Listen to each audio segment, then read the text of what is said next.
Hello বন্ধুরা, আজকে আমি এসে গেছি রান্না নিয়ে। আশা করছি আপনারা সবাই ভালো আছেন, আমিও ভালো আছি।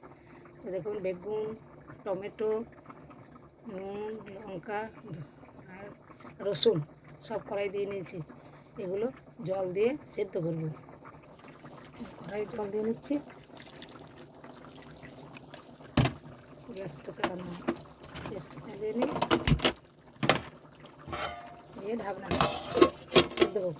আর এই আলুটা সেদ্ধ করে গেছি, আলুটা তো সেদ্ধ একটু দেরি হবে, ওই জন্যে আলুটা সেদ্ধ করে গেছি, একসঙ্গে মাখবো পরে রেডি দেখো। দেখুন বন্ধুরা, সব সেদ্ধ হয়ে গেছে। এই দেখুন, সব তুলে নিয়েছি। আর এই লঙ্কা, জিরে জিরে আর লঙ্কা, শুকনো লঙ্কা ভেজে নিয়েছি, নুন দিয়েছি। পেঁয়াজ, আলু সেদ্ধ, বেগুন সেদ্ধ, টমেটো সেদ্ধ, লঙ্কা আর রসুন সব সেদ্ধ হয়ে গেছে। এবার আমি এটাকে ভালো করে মেখে নেবো। তো দেখবেন এইরকম মাখা এত সুন্দর লাগে না, শুধু ভাতে শুধু বানাবো, এটা দিয়েই ভাত খেয়ে নেবো, এত সুন্দর লাগে। তো মাখিয়ে নিই এগুলো। তো দেখুন বন্ধুরা, এই মাখাটা এত সুন্দর হয়েছে না, খেতে যে কী টেস্ট আপনাদেরকে বলে বোঝাতে পারবো না, এত সুন্দর লাগে। ভাতের সঙ্গে মেখে খাবেন, শুধু এটা দিয়েই ভাত পেরিয়ে যাবে, এত সুন্দর লাগে।